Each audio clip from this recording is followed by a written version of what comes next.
Kain tayo guys.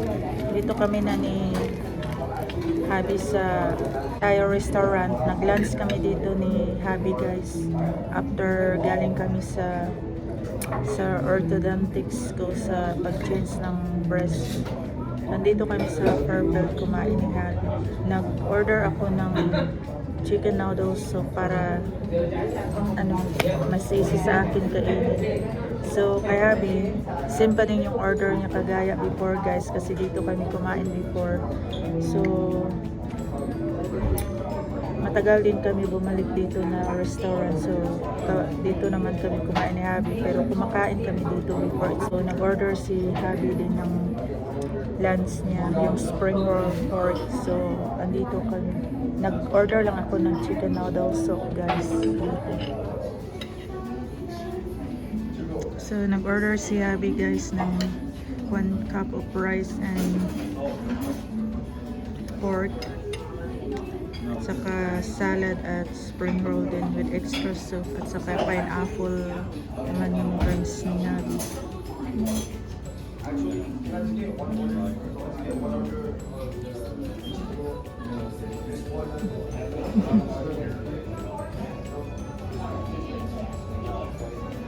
Yeah. Ito yung order ko guys. So papakita ko sa inyo guys yung order. Chicken noodles soup na in-order ko guys. Taro naman yung ano ko guys, drinks.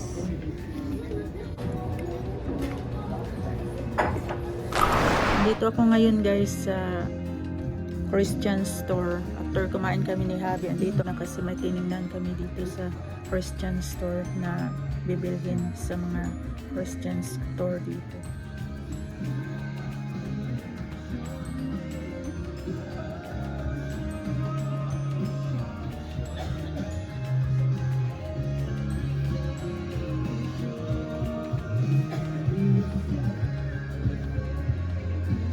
Ganda ng mga cups nila oh.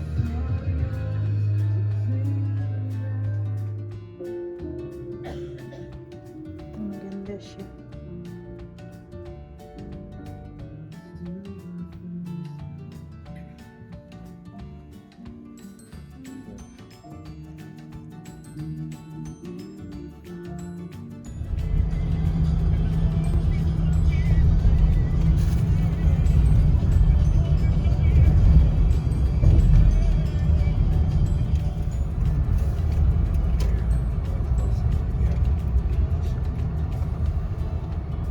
Guys, andito na kami sa Fairfield Old Town.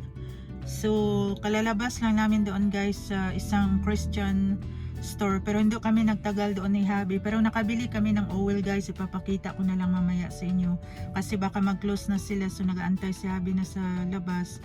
Kasi pupunta kami dito sa kung anong shop to. Kasi naghahanap si Habi ng mer na mabili niya kasi gamitin namin. So pupunta muna kami dito guys sa isang shop kung makakita kami dito kasi hapon na dito baka mag-close sila mamaya. It's closed now?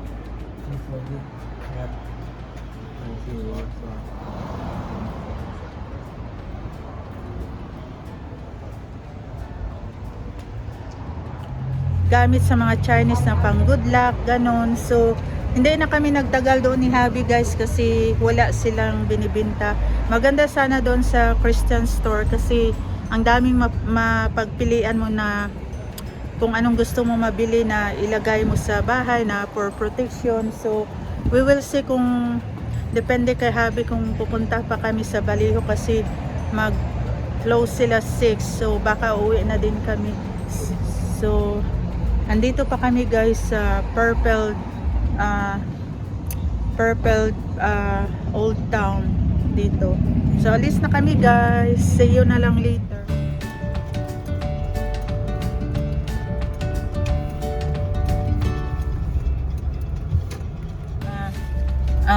Nakabili kami doon ni Habi ng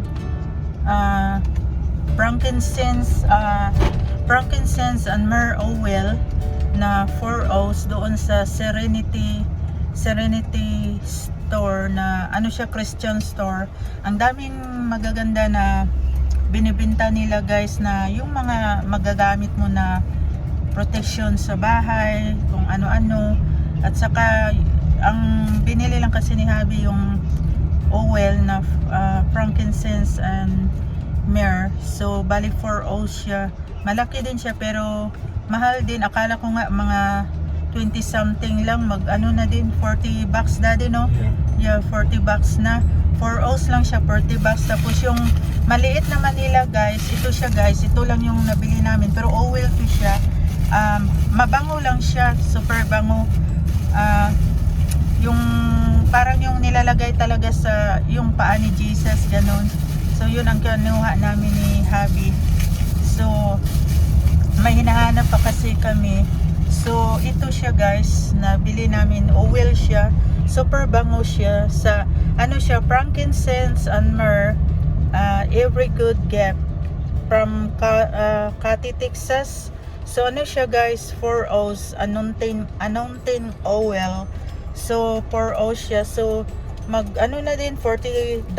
Mahal din siya pala. Bali nilagay nila dito guys for protection para hindi mabasag, pero may bottle to siya. Ito yung lid, yung black. So akala ko nga mga 20 something lang, sabi ko kahabi mahal pala. So oil of gladness, anointing oil for prayer. So binili to ni Habi, malaki na din siya. Sabi ko ano na yan, matagal na yan natin magamit-gamit. And saka ano guys, bumili din ako, sabi ko kahabi, dagdagan mo yung isang maliit kasi maganda to kung for example guys, kung di ba mostly everyday maglakad-lakad tayo.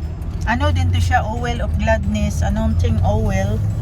Mabango siya, parang roll on yung style niya. So nagdagdag ako nito ng maliit siya na bottle, roll on bottle yung style niya. Bali 1/3 ounce daddy. So $9.99, so bali $10 na siya, maliit. Pero ano siya guys, maganda to kung mag-travel ka or kahit for everyday, ilalagay mo lang sa konting ano mo, shoulder bag or ano ba yan, sa purse mo for protection. So parang hindi siya ano ba yun guys, kumpita, hindi mo masarado kaagad kasi yung style ng bottle niya, nilagay nila roll on bottle style, parang iganon mo lang or sa chest or for protection. So nagdagdag ako ng maliit kasi sabi ko kahabi, gusto kong may ganyan ako din kasi ilalagay ko sa purse ko kung there's a time na aalis ako ng ako lang, for protection lang guys, kasi mga pangkas out to sa mga, alam mo naman yung mga bad na ganon. So and then so may nahanap kasi kami ni Habi pa guys na isang parang yung stone na frankincense na maano sa bahay din, magamit namin. So ito lang yung nabili namin doon sa Serenity daddy, no? Serenity Christian Store. So buti nakaabot kasi kami kasi nung nag-asa ko sa Americana, sabi niya mag-close daw sila 6 PM. So sabi ko pumunta kami kahapon dito kaso sarado, nag-close na yung shop nyo. Sabi nung isa namang matandang Americana, sabi niya kasi nag-close kami at 6 PM.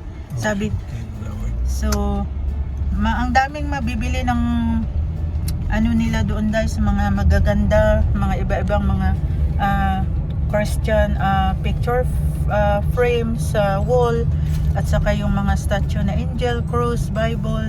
So sabi ko kay Habi, next time babalik ako doon kasi bibili ako ng yung maliit na Bible na pang travel lang na Bible na pwede mo maliit guys sa purse mo or sling bag na maliit lang. So ang daming mabibili mo doon na items, pero mostly mahal din, pero maganda halos kasi magagamit mo yan lalo na sa for everyday, for protection guys. You can have 6 blocks of traffic. Yeah. Backed up.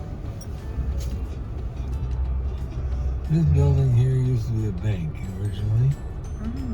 But now it's a dental. Bank for a while, 2 years, and then I forget what bank it was. Nandito pa kami guys sa daan ni Habi. tagal man ang traffic nila. Uy, naantok na kami ni Habi. Parang ano na yata siguro kami guys, diretso na papauwi kami. Kasi kung mag-drive pa kami diretso doon sa Vallejo, mga which is 45 minutes drive, we're not sure din ni Habi pag makapunta kami, baka close na kasi hapon na. So sabi ni Habi baka tomorrow na lang or Saturday pupunta tayo doon. Hopefully open sila sa Saturday kasi Friday bukas dito guys. So ano, bukas na lang papauwi na kami ni Habi. So dito kami dumaan sa isang ibang highway dito sa Fairfield sa likuran. Kasi pag dadaan kami sa freeway ngayon, matraffic na kasi hapon na, uwian na ng tao sa mostly sa from work. So dito kami dumaan sa isang highway sa sa Fairfield. So yun lang ang nabili namin guys. At saka yung sadya din namin dito kanina, kumain kami ni Habi ng lunch. Kasi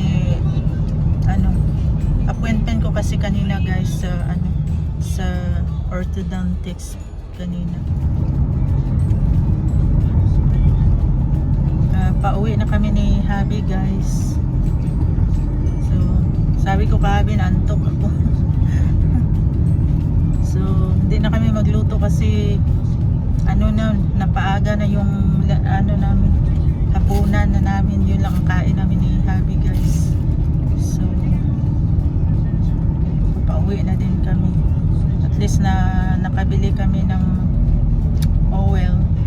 Then baka kung wala kami makita, mag-order si Habi na lang sa Amazon ng yung parang stone siya sa Amazon or sa online kung may mahanap daw siya. So papauwi na kami guys. Yun lang ang nabili namin guys na pinakita ko sa inyo. At saka kanina guys, appointment ko kanina sa orthodontics. So bali pang 5 naman to na gym na pinalitan nila itong breast. So balik ka 5th na to. So babalik ako ngayong Thursday next week, mga 9:45 in the morning AM naman yung appointment ko. Kasi mag-start, sabi ng doctor na orthodontics na simulan niya na lagyan yung breast dito sa sa taas dito sa ngipin ko. Tapos kanina inano nila ako ganina guys, yung ano ba yun sa Tagalog guys, yung parang kung ka ng bagong denture, yung parang may ilagay sila na metal dyan, or yung parang mag-form yung ngipin mo talaga. Nakalimutan ko kung anong tawag ng ganyan, para mag-measure yung teeth mo, na palitan nila yung denture artificial ko guys. So na-measurean na nila ako ganina, na na-fit nila kanina sa dito sa sa bottom, sa upper. At saka babalik ako ngayong this next week sa Thursday. Mas early yung binigay nila na oras na appointment ko guys, mga 9:45 in the morning AM. So kailangan ando na ako maaga pa, kasi parang first patient nila ako. So yung bukas nila mga 8:30 yata o 9, nakalimutan ko. So yun lang ang lakad ko. Tapos umuwi din si Habi ng early. Then tumawag siya kung saan ako, din sabi ko sa appointment. Then sumunod siya doon sa office ng orthodontics na may appointment ako kanina guys, mga 1:05 yung appointment ko sa sa orthodontics na pinalitan na nila, na pang 5 na to guys, para lalong mag-close talaga yung ngipin ko. So kanina yung appointment ko, kaya so umuwi din sabi kanina ng early. So sabi niya okay, magdiretso ako dun sa office na lang na may appointment ka doon sa orthodontics mo. So magkita na lang tayo doon. So sabi ko okay, kasi hindi ko din alam na umuwi siya ng early. So doon siya nag-intay. So nag-drive na lang ako galing sa bahay papunta doon sa office ng orthodontics for my appointment kanina guys, sa itong breast ko. So bali pang 5 na to guys kanina na na pinalitan nila bago to. So every time na ano guys, pinapalitan nila ng first day, masakit lalo na kanina kasi ginamitan na nila ng parang yung parang tools din nila ba na parang plies kung tingnan. So parang hinila nila yung ibang ano ko dito, teeth sa baba dito sa gums. So nahirapan ako. Sabi ko sa Amerikana na yung assistant ng doktor, sabi ko masakit-sakit na siya. Sabi niya, I know it's a pressure talaga, pero pag sumakit daw, after that pwede ako mag-take ng Tylenol or pain reliever. Basta pain reliever siya para hindi ako mag-suffer ng pain. So mahirap din guys pag ano ka ng breast talaga, pero pasanayan talaga at patyaga talaga para naman sa ikabubuti sa ngipin natin. Kaya tiisin na lang kahit mahirap kumain or masakit, lalo na masakit din, lalo na itong araw na naman pinalitan nila ng palema. So lalong mahirapan ako minsan magsalita guys kasi matte sticker, makapal na yung wire na nilagay nila. So next week babalik ako kasi na appointment na nila ako guys ngayon next week para naman dito na mag-start na lagyan nila dito sa daddy sa upper no. Yeah, lagyan na nila. So may parang may dalawang ano na ako guys, braces sa ngipin ko. So masakit kanina, parang pag uwi ko kanina, nauna si Habi, sumunod ako nag-drive. Sabi ko, Habi, parang nalagnat ako. Sabi, yeah, I understand kasi syempre parang inano naman yung ngipin mo, ginalaw na naman yung gums mo na ano, nagalaw, kaya sumasakit, nagpipain na siya. So sabi ko parang I feel na parang may fever ako. Sabi ko I wanna go home and ano, get a rest para ano, parang na ano ako ba, nalagnat bigla dahil sa parang pressure din ang pag ano nila sa ngipin ko dito para mag-close na dito sa side by side. So yun yung ang lakad ko kanina guys.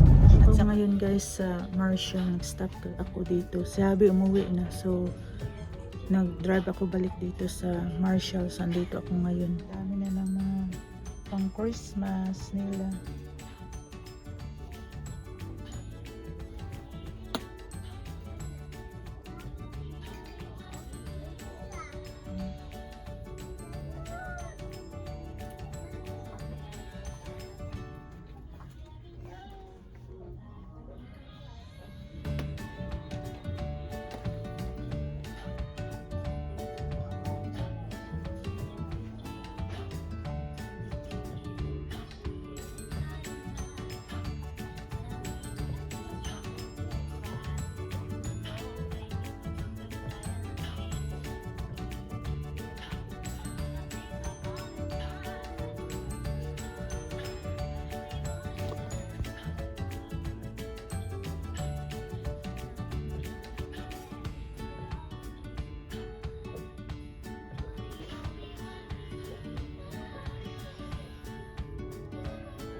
Ito siya, mag-fit siya sa dining table.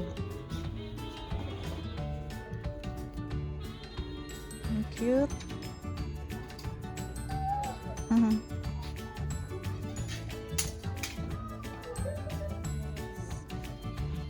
Cute ng mga binibenta na nila guys for this coming Christmas. Cute, oh. Red na red.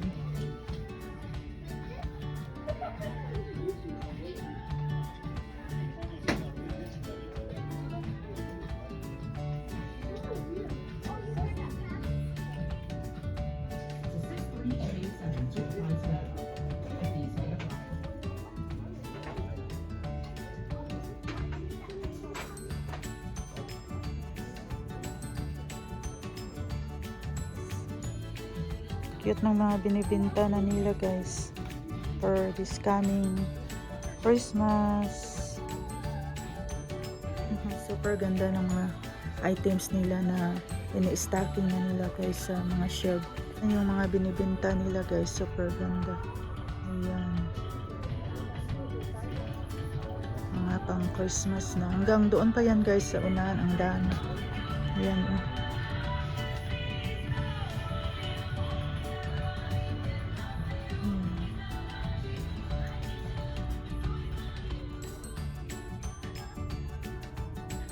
So, maganda siya. $15.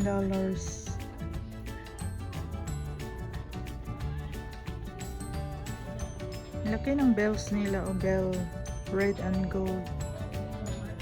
Yan yung mga big Santa. Super laki.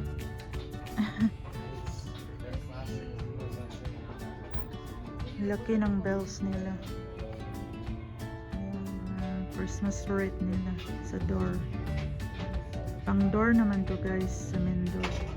Christmas wreath. So ito yung dinagdag ko guys. Nandito pa ako sa shop.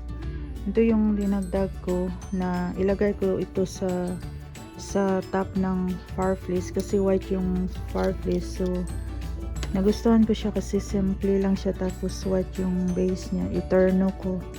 Ganon. Para sa advance ano na guys. Para pag before Christmas, nakabili-bili na tayo ng kunting pang anik-anik sa bahay pang Christmas. Kasi baka next time wala na to na style guys, maubos na. At saka kumuha lang ako ng later na ganyan din. Ayan. So ilagay ko yan sa gitna. So tumawag ako kay hubby guys. Pinakita ko yung parang green na Christmas tree. So, kasi medyo mabigat siya pagbuhatin ko papunta sa car sa parkingan. Eh, sabi niya, susunod na lang siya dito. Gagamitin niya yung isang sasakyan para ikarga niya sa isang Explorer kasi malaki yung doon sa Explorer yung niya, space sa likod.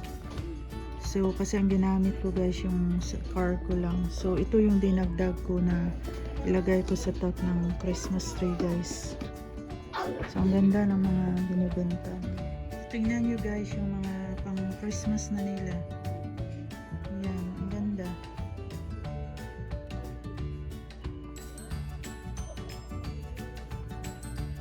Ang Christmas na yan. Super ganda ng mga nila binibenta. Nagtingin-tingin dito ako guys, binidyohan ko, pinadala ko kay Abby. Kasi ang ganda talaga. Kasi bibili na lang ako pang Christmas. Ayan, ang ganda ng mga Santa na nila for Christmas. Ayan, si Happy Santa guys. Tuwang-tuwa siya. Ang ganda tingnan kasi full of happiness. You know, ang ganda talaga pag na Christmas. Feel mo na guys na Christmas na. Ayan, happy si Santa. Yan ang napakalaking Santa.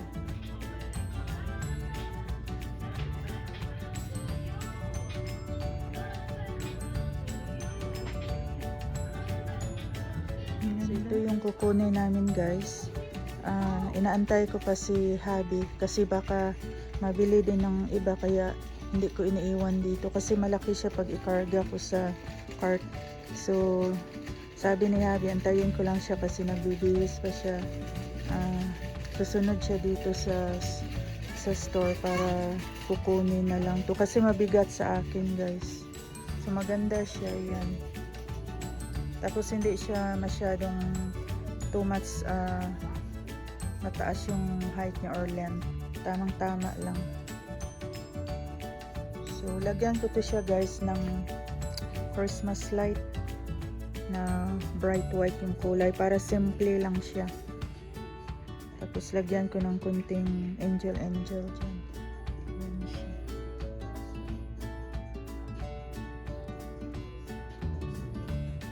Ayan yung mga binibenta nila guys na mga Santa pang advance Christmas na to.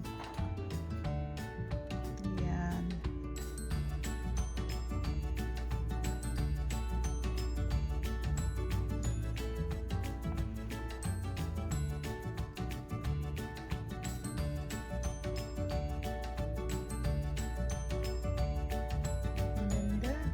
Ito naman, white, malaki siya. So, andito pa ako guys sa shop. Hindi na ako nakasuklay ang itsura ko guys. Tinali ko lang yung buko sa hair clip kasi mas comfortable.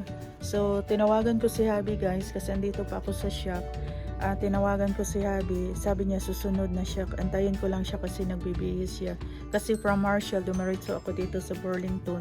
Ang ganda naman ng mga binibinta nila for guys, this coming holiday this Christmas. So, andito pa ako nag-ikot-ikot kasi bibili namin yon kasi yun, mabigat guys, kaya si Habi pumunta sumunod sa akin kasi ikarga niya doon sa isang blue car na Explorer, yung kanina na parang Christmas tree.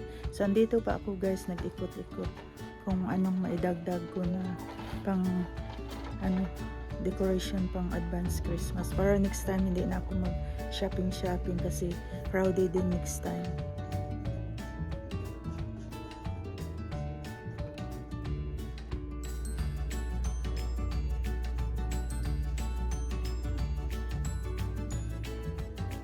Yan, ang ganda ng mga binibenta nila.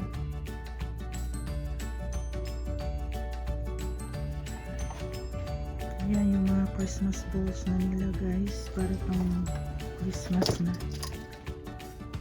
Yan, ang dami, ang ganda. Hindi na ako bibili ng ganito guys kasi ang daming ganito namin ni Habi na na-stock namin sa garage sa napakalaking boxes. Ang iba mga bago pa hindi namin nagamit kasi every year before bumibili kami ni Habi itong mga malalaking sizes naman already na to guys para pang Christmas. Ayan.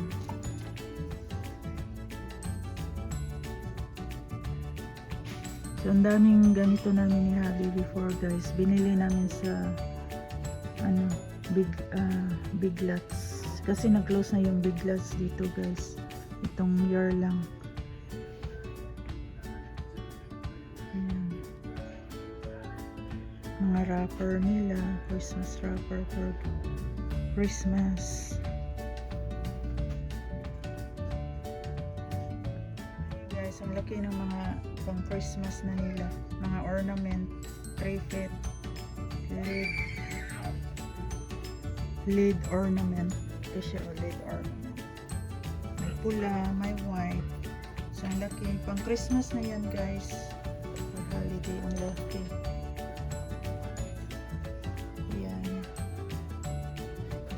Ang ganda ng mga nila ngayon binibenta na pang Christmas. Grabe, ang gamit nila pang Christmas talaga.